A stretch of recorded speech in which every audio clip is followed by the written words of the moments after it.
दोस्तों आज है सीआईडी के मशहूर इंस्पेक्टर दया यानी कि दयानंद शेट्टी का हैप्पी बर्थडे।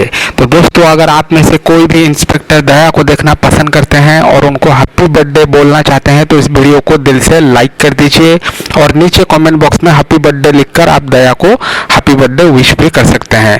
दोस्तों इंस्पेक्टर दया जो है वो सीआईडी में शुरुआत से हैं और उन्होंने कई सारे अच्छे एपिसोड्स में काम किए हैं और इंस्पेक्टर दया जो है वो काफ़ी फिटनेस के मामले में काफ़ी सख्त हैं और उनका फिटनेस लेवल जो है वो हमेशा हाई रहता है और इसी वजह से इंस्पेक्टर दया सीआईडी में इकलौते एक ऐसे आदमी हैं जो कि दरवाज़ा को तोड़ पाते हैं।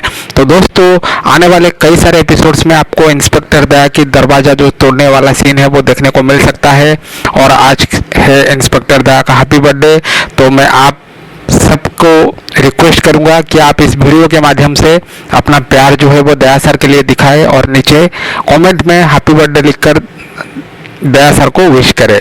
तो दोस्तों उम्मीद करता हूं आप लोग दया सर को ज़रूर विश करेंगे। आज के लिए दोस्तों इतना ही, धन्यवाद।